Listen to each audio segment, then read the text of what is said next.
Hi, my name is Phoenix Kawamoto. Welcome to Community Conversations.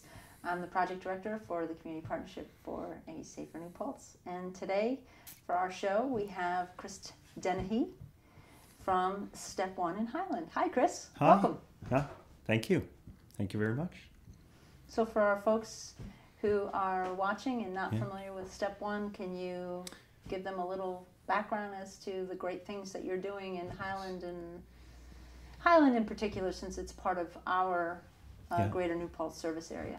Yeah, working a lot with people in New Paltz, families in New Paltz, Highland, this area. We're outpatient substance abuse program. So working with people who are struggling with substance abuse themselves, as well as the family members of those people, groups and individuals. I'm the clinical director. Chris and I have worked together on a number of projects over the years. Yeah. Very lucky to have been part of substance abuse prevention in the county, in Ulster County, for a long time. And as such have been able to work on a number of different projects. And I'm really glad to have the opportunity now as the director of the Community Partnership to really team up with you in some exciting projects. I mean, one we're going to be talking about today, Be in the Know. Yeah. But there's a number of great resources that Chris brings, both as a professional and also through the resources of Step 1. So we're pretty excited about it. Yeah, that's because we mentioned the treatment end of it, but there's also the education for families, maybe dealing directly with substance issues, but also all the other issues that tends to touch on. Like you mentioned, prevention, and how important it is to have the information and a little bit about what to do once you start seeing something that seems kind of off in a family member. I, in my work, not just with community coalitions, but with young people in particular, a lot of times I'll say, that phrase about knowledge is power, and part of the opportunities that are provided to us through the Drug-Free Communities grant funding is to really utilize the resources in the community, and part of that is about being able to provide people with valuable information. And a lot of times we get information that, or people want to offer information that we really don't need. But, the good thing is that, as we've looked at creating the program Be in the Know, the community dialogue continues, we're building on real feedback and conversations with people in the community. And that's, I think, it's so important because then it's more specific. Because I think as you're talking, the internet, there's all this information. You can tap on the buttons, get all sorts of, from the World Wide Web. And like any web, if you see them, the larger the web, the more stuff stuck to it. And not everything relates to it. Not everything is pertinent. So hearing from the community about some specifics and then addressing those particularly, I think is very important. And the different resources out there, because you can hit a button and find all these resources, but which ones particularly do you need to get to for whatever the issue is? It's been great because, through our outreach efforts at our community dialogue events this summer, we had our open house barbecue and community dialogue. In June, we had another community discussion in July. I've recently been in attendance at the open houses, both at the high school and the middle school. And at those events in particular, we've, distributed very short surveys to parents, as well as an electronic version, really asking parents, of the areas of these particular substances, which of these do you think are, the most worrisome, first of all?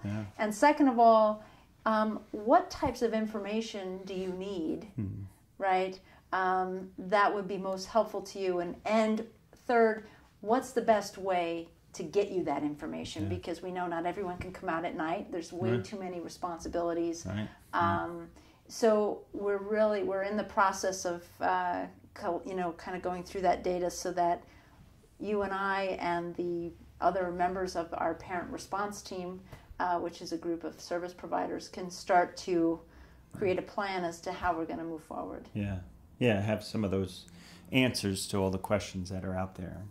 And yeah, the step one, I keep saying treatment, but we have an adolescent track for treatment for adolescents who are struggling with substance abuse, and family groups, but a lot of it is about support too. So it's not just treating as an issue, treat it, but it's the support piece of it. So that we're a parent response team, which means the parents need to understand and know directly from them what's happening, so then we can together as a group respond in the best way.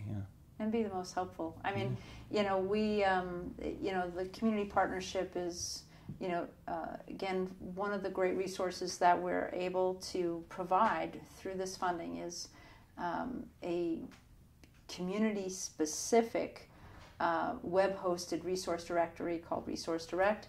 And within that private search engine, so to speak, we will have all of the local services that are available to families so that they can do a search that's much more meaningful as opposed to just trying to Google it and ending up with resources that are in California or Florida or Maine. Right. So again, being able to utilize different resources and technology to really make an impact. So the parent response team has got a lot going on. Well, and just that point with the community, everybody out there being part of this community and the partnership idea, because everybody knows somebody. Uncle Jack, his my grandfather, or my neighbor's uncle is a doctor, and I asked him, and he felt like you should do that. So that's great, but that's also sort of like the sort of scattershot internet. We're having the Resource Direct. We can pinpoint factual pieces that people can get to.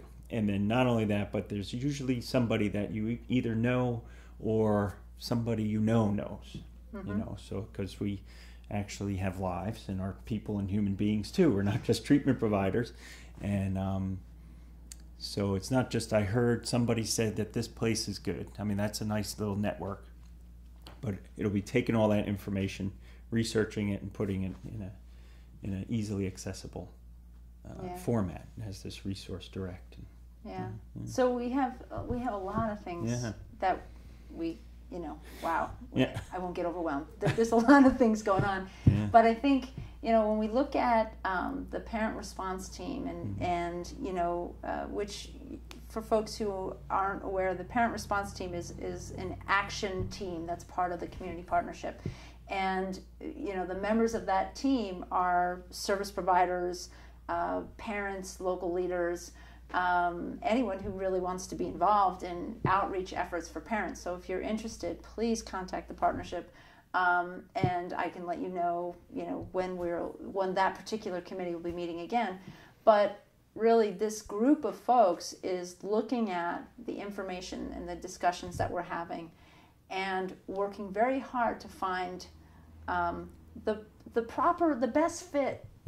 As far as how to help parents and therefore help youth and families in this community. And out of all of our meetings and these community dialogues, Be in the Know, The Dialogue Continues was born. And you want to tell them a little bit about what that night is going to look like? So putting together a night for the community, for parents, our family members, where you have a wide range of experience that's going to be presented.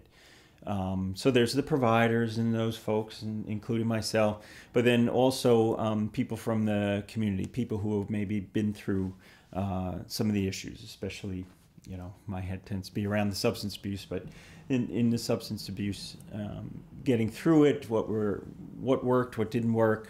I'll be presenting on signs and symptoms of, because adolescents, if we look at just the youth, what they go through, and I mean, those of us who used to be adolescents or still are, just happen to be in larger Taller. bodies, right? Taller, a little grayer. But the emotional stuff we go through, dealing with issues, coping, all by itself can be rough. Mm-hmm. Then you might throw in some substance abuse if that shows up. So then that can create emotional difficulties. It can create stress, difficulties coping with stress. And then how to really tease that out. Did they just have a breakup? My kid had a breakup. I didn't even know they were in a relationship. Mm-hmm.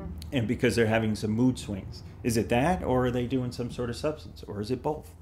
So we'll be talking about that on this night. But so more information, tangible more information that you can do something with, make some decisions around. Yeah, and to be able to help parents understand those subtle differences, and have people present on the provider side of things to be able to answer questions on, so if I have a suspicion, then what do I do? Yeah. Because a lot of times gut instinct will say, something's not right, but I don't want to hit the panic button if I don't need to hit the panic button.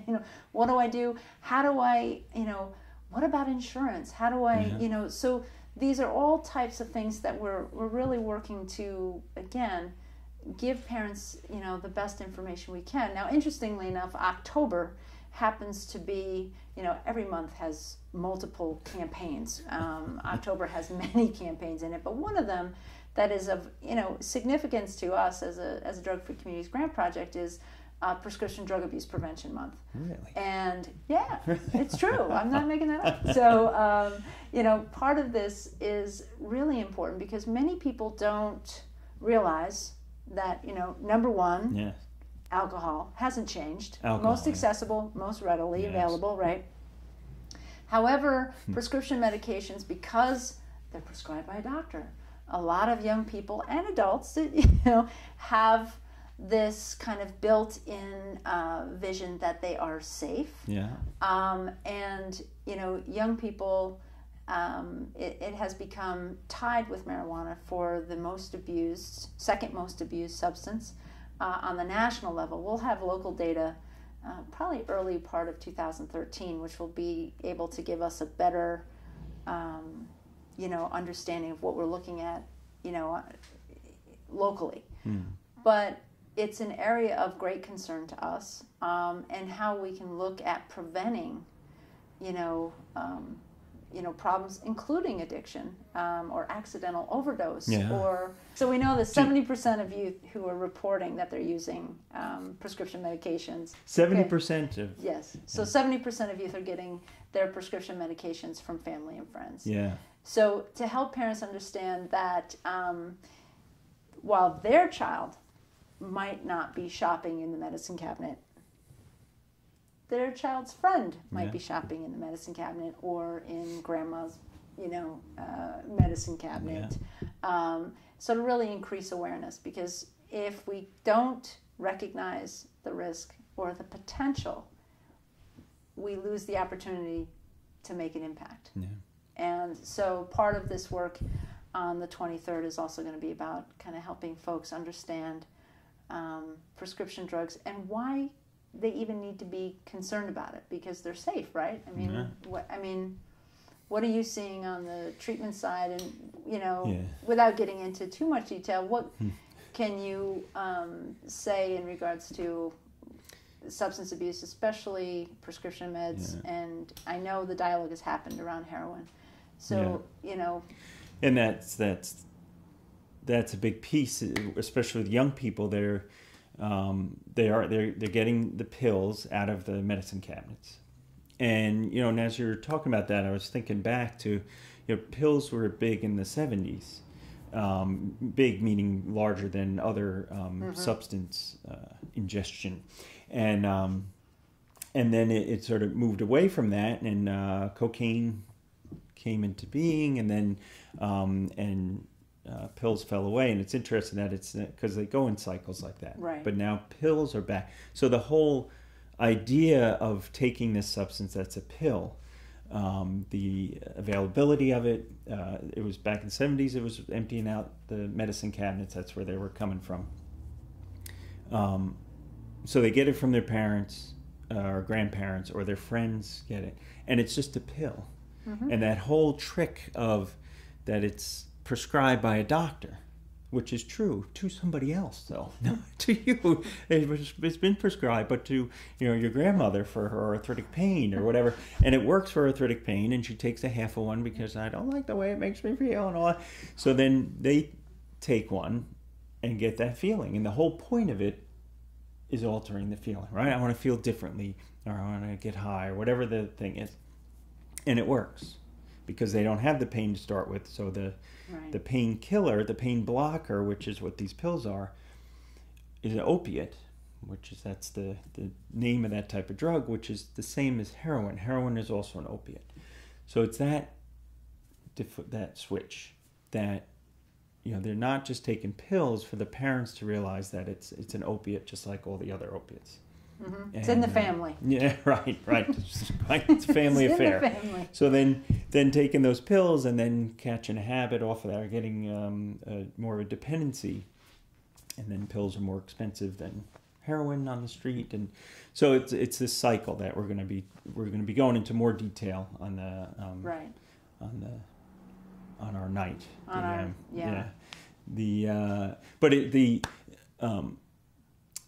Just knowing that the kids are out there and they're trying it, and they're just trying it to party or get high, or a little lift. I'm saying that's what they should be doing, of course, but it's just part of that scene. And then what can happen, especially with opiates, is the dependency sneaks up quickly. And now all of a sudden you're not just partying, you have a habit. And that old idea of a junkie living in an alleyway somewhere shooting heroin, it's got a different face now. It's a young kid who's can't afford to buy the pills anymore and has discovered that can afford heroin, but I still need to get it. So I'm taking money out of mom's wallet, but not all of it, because I leave a little, because I don't want to take all her money. And so. Addiction, it's this process, it's this journey, and it starts with early steps and early stages, and helping folks understand that it is a progression. It isn't like, you take one pill and boom, you're shooting heroin. No, it doesn't work that way. That there's a path, and there are decisions that are made along the way. And what do you do where you have a prescription, or grandma or grandpa has a medical need and they're prescribed something, so you need to have this medication. It is medicine. So then how do you keep it in your house? How do you keep it secure? And locked up like almost in a safe. The Lock Your Meds campaign. Yes. It's funny how that all fits together. How that all works in, yes. So, what... should have a raffle or something. It could happen. You never know what could happen at our community events. But, really, there are many different ways to approach this. And one of the things... And we know, I go out on the edge a little bit. We have a pharmaceutical industry that I've, done a little research on, that really, you can go to have, a legitimate medical issue, and, you walk out with a 4-month script for 120 pills when you really maybe only needed 2. So, we have a real crisis in our nation, in that we have an abundance of medication that's ending up, people forget about it. I took it a couple of days, I'm done, I don't need it anymore. It's in the medicine cabinet, because you never know when you might need it again. And it fades into the cabinet. You don't even see it. You don't even know how many are in there. How many were in there? How many, was it a 30-day script? Was it a 90-day script? So there are lots of, variables to this. And I think, again, the more we can increase awareness at the places, like, for instance, we have, in New Paltz, the New Paltz Police Department, Chief Snyder coordinates with a number of organizations, including, the partnership. We participate in the drug takebacks, generally twice a year. This year, April 28th. Another one took place September 29th. those are opportunities for people to safely dispose of their medications, no questions asked, bring them in, don't flush them down the toilet and pollute the environment, you know, and keep the environment safe, keep your family safe, keep your home safe, because pills have money, you know, they have a monetary value, you know, the risk of people who are looking for medications in your house. You know, there's a lot of different angles to this that, you know, we really don't spend a whole lot of time or energy thinking of, because we have plenty of other things to keep us busy. Well, and just a little add-on there is that, so your child, or, you know, so my child may not be using the substance, but maybe they have a friend, or a friend who has a friend. And I've been to the mall, and, you know, my child has been to the mall and seen a pair of shoes they want, and they, you know, the allowance or my job, I don't have enough. But this person says that if you check your cabinet, you know how much I can get for certain pills. So my mom doesn't use that script anymore. Maybe if I just take, or she threw them out, but I found them in the garbage, and, you know, I can make a little money just giving these pills, and I get some money off them. So they may not be using them, but the pills go out there, and if they end up getting caught selling or carrying them. There are many, many different pieces to this. I know on our October 23rd, Be in the Know, we'll be doing a lot of different types of discussion, and we'll also have a number of different guests who will be there to, you know, speak to the various local aspects, including, you know, Chief Snyder's will be there with us for some of the evening as well. He's been a great partner in as we're looking at, you know, strategies and moving forward. And with prescription drug abuse, I mean, it's one of our 3 areas of concern. Of course, you know, those top 3, you know, we're really looking at different strategies and what works. So, you know, it's really good, especially at this time where it's coming into people's awareness. You're starting to hear more about prescription drug abuse, you know, prevention. I'm really happy that as a community, folks are starting to say, hey, you know, we need more information about this. Yeah, because what do I do? Right. And the prescription drugs are built to be potent, to be very effective. So young people don't realize that either, and I don't know if the families realize that. But, and then what do you do with it, like you were saying? Right. And we live in a culture where I know I've been in prevention a long time, and probably 12 years ago by now, I think, is when the little purple pill, good old Nexium, came out. Yeah, right. And I was working with 4th graders in a nearby community, and I was asking them just general questions about, you know, so what do you know? You know, what have you heard about? What substances have you heard about? And, you know, you have your realm of, you know, expected answers or responses. They're 9, you know, and, you know, the hands were going up, and the little purple pill, you know, and, you know, we have a pill for everything. You know, and that's so, you know, you have an industry and you have marketing and a whole lot of money behind that marketing power to really, you know, help us believe. Right. We don't need to feel anything. Well, and we don't have to. And believe that a pill has the answer, and believe that it's not that big. A little purple pill. A little purple pill. Okay. Just a little purple pill. Little pill, just give me 12. I like purple. It's little. They're tiny, they're purple. And, you know, so young people out there, it's prescribed, there's advertisements, it's in the magazines, it's, you know, so what's the big deal? You know, and it's not really going to hurt me. And you had mentioned accidental overdose, and that's a large piece of it, because it's just this pill, and you take it and you're not going to feel it right away, so maybe I need to take another one. And I've been drinking beer already, so I wash it down with some beer, and you're even smoking some marijuana on top of the opiates. It has quite the effect. So, and your liver can only handle so much detox in the body. So accidental, because, you know, we're looking to party and I'm out and I didn't feel it right away, so I need to take another one. Yeah. Yeah. And that it's not harmful. That's what the advertisements. Yeah. Well, what I'd like to say, first of all, thank you so much for taking the time to be part of this show today, and all the work that you're putting in to the partnership and our efforts moving forward. And really appreciate your support, just you individually, but also with Step One.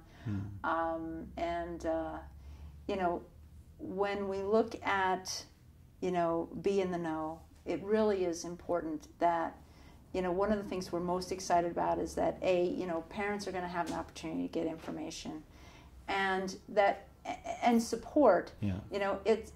Substance use and substance abuse is an issue that has a lot of stigma, a lot of shame attached. There's still messages that there's something wrong if it happens to me, or if it's in my family, somehow I'm weaker, or it only happens to those people. And no, it happens to all people across the board, age, socioeconomic status, race, ethnicity, religion, if I put a chemical in, I run the risk of having difficulties with it.